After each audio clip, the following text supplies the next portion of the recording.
Kamaráti, čaute a vítajte pri špeciálnej silvestrovskej epizóde Roasted, ktorá je špeciálna a silvestrovská iba preto, lebo som ju nestihol skôr napísať. Klasicky si tu ale rozoberieme ďalší strašidelný film, no a tentokrát to bude hororová kultovka z roku 1984 Nočná mora z Elm Street. Tu sledujeme skupinku tínedžerov, ktorých v snoch terorizuje duch sériového vraha Freddyho Krugera, no a toto je za mňa jeden z tých hororov, ktorý zostarol výborne, to je že Darinka Rollins medzi horormi. Premisa filmu je zaujímavá, praktické efekty sú mega originálne a celkovo to základné pravidlo, že ak zomrieš v sne, zomrieš aj v reálnom svete, tu podľa mňa funguje veľmi dobre. Samozrejme herecké výkony sem tam pokrivkávajú a pri niektorých veciach musíš prižmúriť očko, aby dávali zmysel, ale inak je horor výborný. To, že budem spoilovať, asi nemusím hovoriť, ak ste film nevideli, tak si ho odporúčam pozrieť a ideme na to. V krátkom úvode spoznávame našu prvú hlavnú postavu menom Tina, ktorú v nejakej starej kotolni prenasleduje neznámy muž, asi mu ale veľmi nechce utiecť, keďže pred ním beží takto.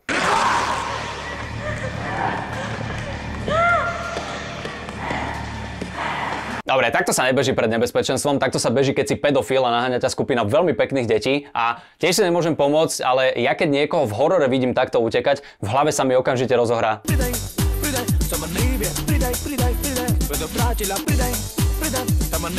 Ukáže sa však, že to celé bol iba sen, pretože Tina sa nakoniec prebudza, aj keď s roztrhaným pyžamom, takže niečo z toho asi bolo skutočné. No a na záver ju ešte do izby príde skontrolovať jej mama, ktorá síce neviem, aké má povolanie, ale keďže je noc, má sexy župan, rozmazaný make-up a nejaký cudzí chlap ju príde volať späť do postele, povedal by som, že je asi pravdepodobne kurva. Pokračujeme nasledujúci deň, kde spoznávame ďalšie hlavné postavy. Je tu kamarátka Nancy, ktorá má inak veľmi podobný chrup ako ja, až na to, že ja keď nerozprávam, mne sa ústa dajú zatvoriť. Jej priateľ Glenn, ktorého hľam rádučky.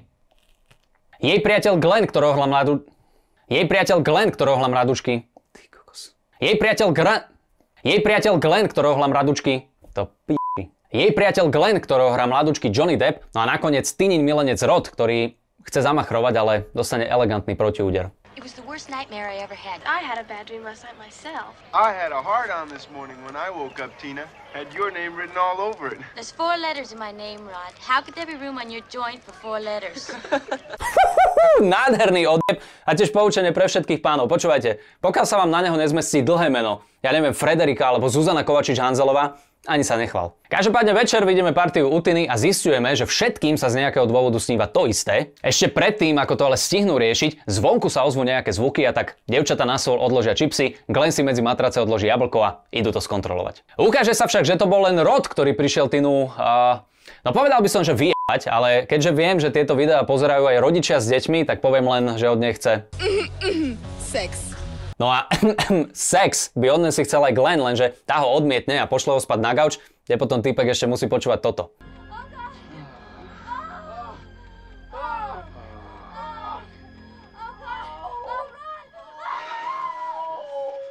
Dobre priatelia, ja viem, že počúvanie milencov niekomu môže prísť úchylné, ale tak sú aj horšie veci, čo môžeš počuť cez stenu. Áno, podrž mi ho. Neviem sa tam dostať, ale už to bude. Idem na to. Sorry, ale ja 100-krát radšej budem počúvať susedov, ktorí v spálni niečo robia, než susedov, ktorí v spálni niečo prerábajú. Nič menej potom, ako sa Tina, Rod a aj Glenn spravia, nás čakajú dve strašidelné scény. V prvej vidíme veľmi pekný praktický efekt, kde sa v stene nad spiacou Nancy objaví takáto silueta a tu nemám nič, priatelia, táto scéna je výborná. V druhej nás ale čaká ďalšia snová sekvencia, kde Freddy vyláka Tinu na ulicu a táto scéna je zaujímavá. Najprv vidíme, že Freddy sa tu opäť rozbehne za Tinou a mne sa v hlave opäť rozohrá. Potom nasleduje séria veľmi zaujímavých špeciálnych efektov, ktoré na jednu stranu sú ujebané, ale na druhú stranu to je sen. Mne to tam sedí. Mne nevadí, že typek vyskočí spoza tenučkého stromu. Mne nevadí, že si len tak odsekne prsty. Mne nevadí, že keď mu zlezie koža z tváre, stále vyzerá lepšie ako záborská s kožou na tvári. Mne sa to páči. Plus, čo sa týka toho triku so stromom. Viete, jak ja by som toto chcel vedieť? A buzerovať tým ľudí na sídlisku, ktorí si myslia, že keď sa nikto nepozerá, môžu srať na pravidlá. Pane, tá plechovka nejde do papiera. Madam, tu parkujú iba rezidenti. Pane, zvihnite to psie hovno, lebo vám ho hodím do hlavy. Ale tak dobre, keď veľmi chcete jeden detail, tu môžem vypichnúť. Tu má typek rukavicu na ľavej a tu na pravej ruke. Idiot. Každopádne Freddy nakoniec útočí na Tinu, ktorá v reálnom svete začne kričať a prosiť Roda o pomoc a tu nasleduje toto.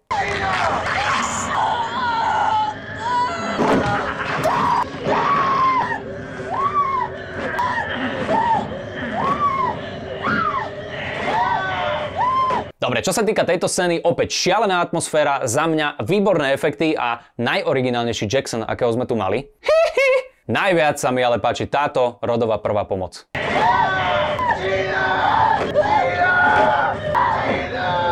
Dobre priatelia, no neviem, či je toto dostačujúca pomoc, keď ti krvavá frajerka lozí po scéne. Ja osobne takto na moju Sašku kričím v trošku inej situácii. Saška! Saška! Saška! Saška! Aby sme to ale uzatvorili, Tina nakoniec zomiera, Rod v panike zdrhá cez okno, no a ako lepšie ukončiť túto peknú scénu ako zlým herectvom. Dobre vážení, máme natočenú krásnu strašidelnú scénu. Jediné, čo ešte potrebujeme, je Nancy zhrozený výraz, keď vbehne do izby. Nancy, práve ti brutálne zavraždili kamarátku. Ukáž mi, čo cítiš. Ideme na to, všetko je pripravené. Akcia!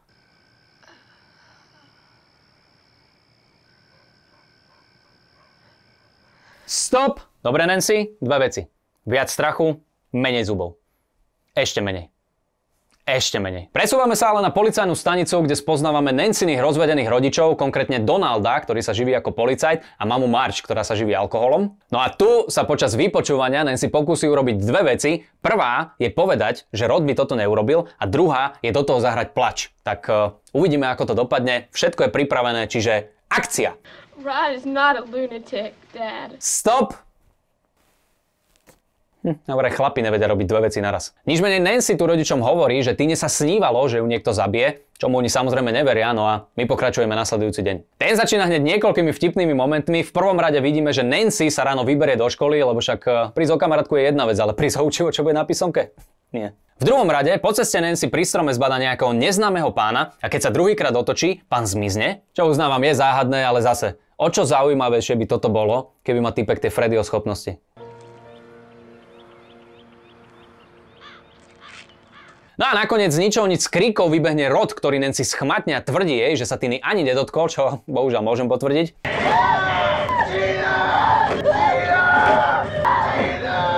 Hneď na to sa ale v kríkoch objaví Nancyn otec, ktorý inak vôbec nepochopil ten Freddyho magický trik. Don't look at me like I'm some fucking fruitcake or something.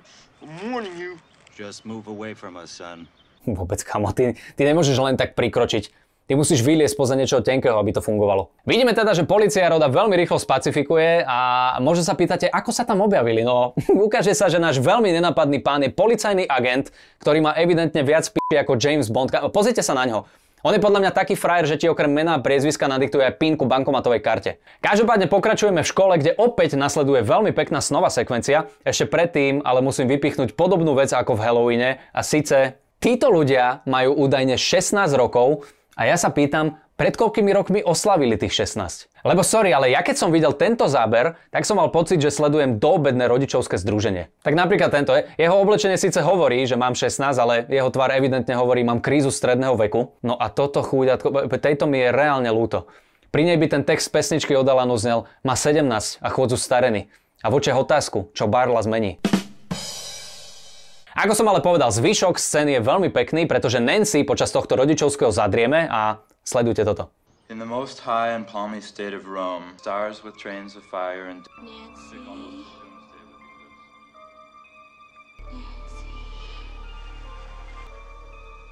Oh God, I could be bound to get enough bad dreams. Opäť za mňa výborný prechod, výborná atmosféra. Jedna vec ma tu ale zaujíma. Prečo je mŕtva Tina v tom priesvitnom vaku na obleky? Ako ja nechcem nič hovoriť, ale čierny vak je na mŕtvoli, priesvitný vak je na obleky a tak by to malo ostať, pretože keď sa to začne halabala kombinovať, ľudia skôr či neskôr sa niekto ojebe. Skôr či neskôr nejaký chudák pôjde identifikovať syna a v tom vaku v marnici nájde sako a v ten istý moment sa ešte väčší chudák bude ráno chystať do roboty a nájde Štefana. V každom prípade Nancy nasleduje krvavú šmuhu a schádza do kotolne, kde ju podobne ako Tinu Freddy začne naháňať. Už na ňu ide zaútočiť, v tom ale vidíme toto.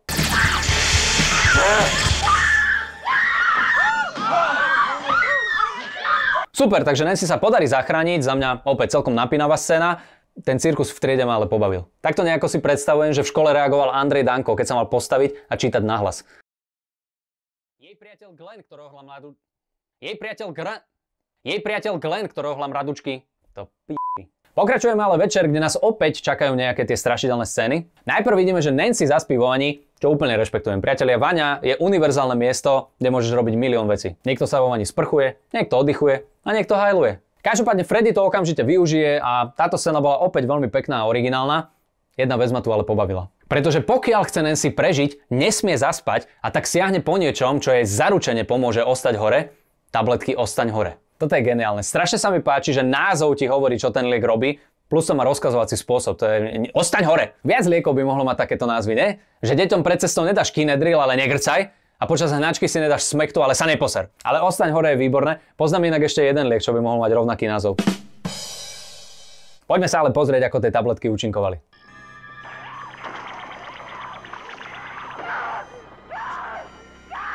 Výborný liek. Čo sú vedľajšie účinky tabletiek Ostaň hore? Ospalosť? A tiež sa mi celkom páči tento zaujímavý uhol, z ktorého len si pozerá tú telku. Akože sleduje niekto z vás doma takto filmy? Nič menej, nasledujúca časť je mega komplikovaná, tak to len v rýchlosti zhrniem. V podstate Nancy chce o Freddym zistiť viac a preto prosí Glena, aby ju počas spánku strážil a ak bude mať zlý sen, aby ju zobudil. V sne potom vidí, že Freddy sa na stanici chystá zabiť aj Roda a tak mu s Glenom utekajú na pomoc, to už ale Freddy škrti plachtou a nasleduje toto.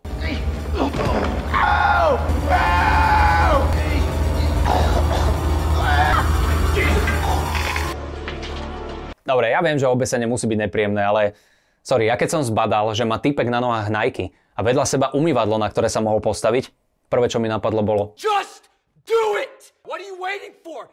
Just do it! A keď už spomínam to umývadlo, páči sa mi, ako je situované spolu s hajzlom. Tu sa môžeš buď vycikať a umyť si penis, alebo vykakať a umyť si vlasy. Aby sme tu ale uzavreli, Rod teda bohužiaľ zomiera, no a na záver tu máme ešte jedného režiséra. Vyskúšajme obrátenú psychológiu, čo mi na to?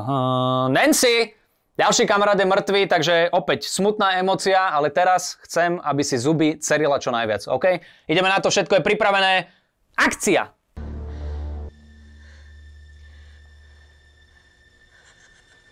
Stop! Dobre, obrátená psychológia nefunguje. Dobre priatelia, teraz nasleduje taká séria krátkych, ale celkom dôležitých scén, tak sa na to poďme pozrieť. V prvej sa nachádzame na rodovom pohrebe, na ktorý sa inak prišla pozrieť aj dvojnička Michaela Jacksona. To je zlaté. Pri nej presne viem, čo povedala, keď mu spúšťali rakvu. Odpočívaj v pokoji.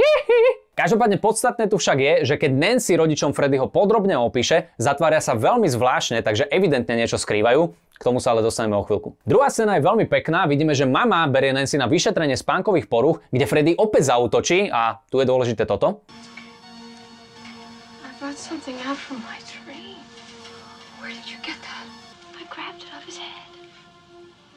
Výborne, takže ako vidíme, veci zo sveta snov sa dajú preniesť do reality, čo v prvom rade bude opäť podstatne neskôr a v druhom rade ďalšia schopnosť, ktorú by som extrémne chcel mať. Akože ja budem s radosťou každú noc v sne bojovať o život, len aby som si v realite nemusel kupovať veci, čo chcem. Yes! V tretej scéne potom Nancy konfrontuje mamu ohľadom klobúka, v ktorom je dokonca napísané čo? Fred Krueger, Mom. Fred Krueger. Dobre, konečne teda zistujeme celé Freddyho meno, ktoré mi inak v tomto kontexte trošku znie ako módna značka, nie? Jesená kolekcia od Fred Krueger. Každopádne z mami tu vylezie toto. Fred Krueger can't come after you, Nancy. He's dead. Believe me. I know. Čiže ako som povedal, rodičia o Freddym vedeli, ale tvárili sa, že Nancy blúzni. Mama ale stále nehovorí celú pravdu a tak Nancy takto veľkolepo odchádza.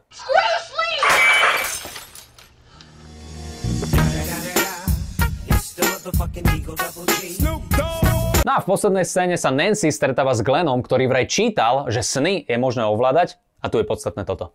What if they meet a monster in their dreams? Then what? They turn their back on it, take away its energy and it disappears. Toto bude ale opäť dôležité neskôr, no a v nasledujúcej časti sa konečne dozvedáme, čo je Freddy zač. Vidíme, že Nancy večer prichádza do zamrežovaného domu, samozrejme opäť nasrata konfrontuje mamu, ktoré nástup musím povedať, že je fantastický. To je jak z iného filmového žánru.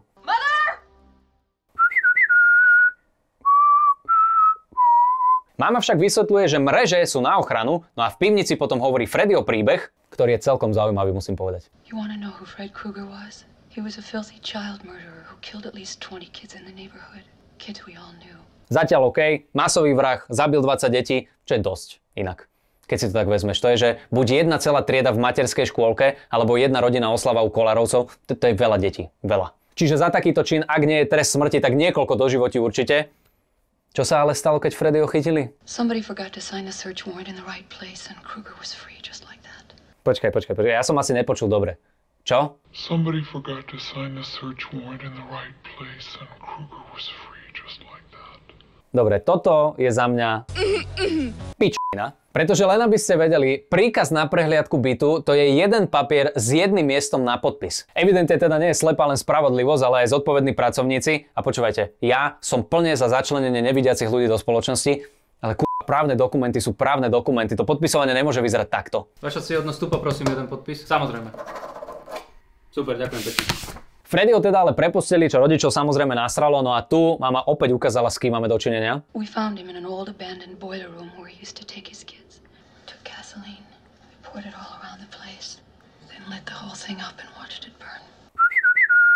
OK, čiže teraz už vieme, že Freddy tínedžerov zabíja z pomsty za to, že ho rodičia upálili. Stále síce nevieme, ako sa jeho duch dostal do snov, ale tak to sa dozvieme trošku neskôr. Každopádne scéna končí tým, že mama Nancy ubezpečí, že Freddy je mŕtvy a ona môže pokojne spať. Dobre priatelia, tu už sa pomaličky blížime do finále. Vidíme, že Nancy večer telefonuje s Glennom, ktorý inak býva rovno oproti a prezrádza mu svoj plán. I grab the guy in my dream. You see me struggling, so you wake me up.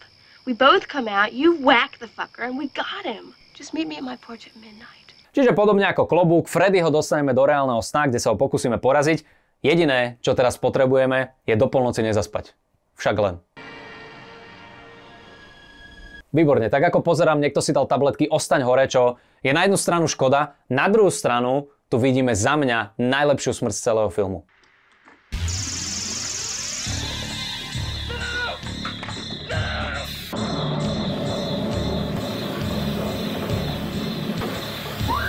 Ako uznajte sami, efekt geniálny, bolo to nečakané, nechutné a originálne. Dve veci ma tu ale pobavili. V prvom rade, pozrite sa, aký bordel ostal potom Johnny Deppovi, a vraj, že Amber vie nechať zasranú posteľ, no určite. A druhá vec, vypočujte si, čo povie pán policajt, keď na miesto prídu zdravotníci. Ty si pekne necitlivý čurák. Mňa zaujíma, že čo hovoríš pri obetiach požiaru. Tam nebudete potrebovať nosítka, tam budete potrebovať smetárik. Každopádne Glenn je mŕtvý a tak Nancy zopakuje svoj plán otcovi, ktorý práve dorazil na miesto činu, no a poprosí ho, aby presne o 20 minút nabehol do domu a Freddy ho zatkol. Tento mu samozrejme neverí, ale tak nechá policajta sledovať dom a ak by sa čokoľvek dialo, má ho zavolať. Dobre priatelia, tu už sme vo veľkom finále, ktoré bohužiaľ nebolo ani strašidelné, ani nedávalo veľký zmysel, ale za to ma pekne pobavilo, tak poďme na to. Najprv vidíme, že Nancy sa ešte pred spaním na Freddyho pripraví a krásne nám pripomenie Vianoce, pretože keď typkyňa natiahne oceľové lanko, vyrobí výbušnú žiarovku a na strop pripevní kladivo, jediné čo mi napadlo bola veta: Toto je náš dom a ja ho musím ubrániť.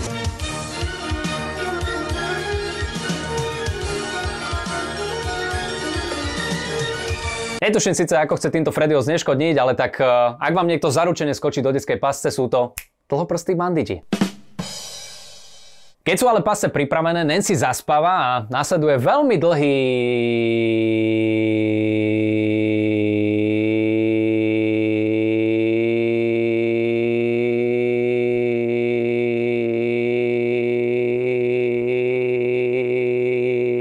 walking simulátor, na konci ktorého ale Nancy nájde Freddyho, schmatne ho v sne a prebudí sa v izbe.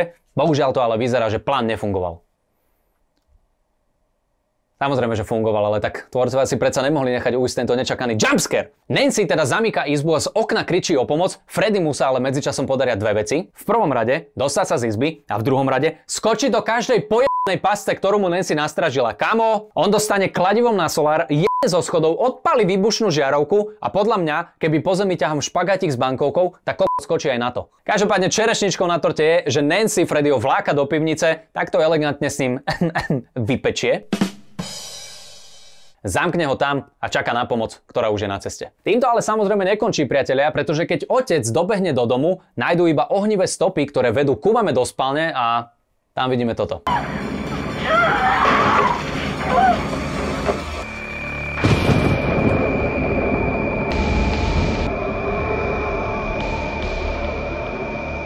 Dobre, evidentne sme teda stále v sne, čo musím povedať, že ma trošku sklamalo. Viac ma ale rozčulovalo, že mi na túto smrť nešlo vymyslieť žiadny morbidný vtip. Počúvajte, ja som rozmýšľal, trápil som sa, meditoval som, spať som kvôli tomu nemohol a zrazu to prišlo. Zrazu som si uvedomil, že čierny vtip sa sem vôbec nehodí. Viete prečo? Lebo o mŕtvych, len v modrom. V každom prípade mama teda asi zomiera, no a nás čaká posledná konfrontácia s Freddym, kde však Nancy konečne využije tú Glennovú radu s ignorovaním príšer, no a my vidíme toto. I know the secret now. This whole thing is just a dream. I take back every bit of energy I gave you. You're nothing. Tak, priatelia, Freddyho sme sa zbavili. Škoda, že podobná vec nefungovala, keď sme ju urobili asi v polke filmu. This is just a dream. He isn't real. He isn't real. Ale to nevadí. Dôležité je, že Nancy sa prebudza do slnečného dňa, kde aj mama je v poriadku, aj kamaráti sú v poriadku a všetko dobre dopadlo.